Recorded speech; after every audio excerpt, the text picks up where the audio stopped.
Well, the New Zealand Prime Minister is exploring a social media ban for under-16s.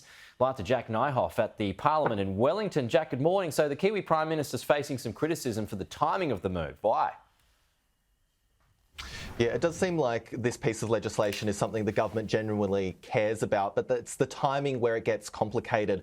This all started last week with the Prime Minister, Christopher Luxon, publicly backing a members' bill from National Party backbencher Kathleen Wedd. So the proposal somewhat mirrors the laws in Australia requiring tech giants to verify users' age to make sure that they are above the age of 16. Now, questions were raised here by the opposition as to why something so important to the PM was merely a members' bill. The way it works in New Zealand is those members' bills go into a biscuit tin, a department-bought biscuit tin. I've got the official mug here of it. Opposition members obviously can put bills into the biscuit tin as well, so why wouldn't the government use the government powers? Well, one of the coalition members don't back this bill at this stage. But the move also came at the same time that the government reformed a pay equity scheme, which raised the eligibility of claims.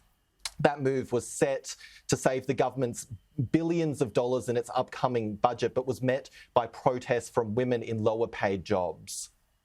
Why did you announce a members' bill before you announced that it was going to be a part of a body of government work? Why choose to announce a members' bill beforehand without exploring those options and then making it public?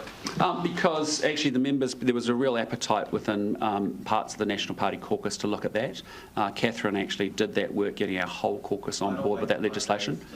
The government piece of government Sure. system. Now we've got a foundation with a members' bill that's in the biscuit tin. We'll continue to sit there, and if it gets pulled, great, and we'll deal with that. But equally, I've always said, and I've spoken about this issue publicly before, it's a one that's really personally very important to me. I think that gives us a good standing, leaping off point. This government aren't taking it seriously. The bill they released last week, let's be clear, it was an attempt to distract from a more controversial announcement they were about to make. Cynical politics at its worst.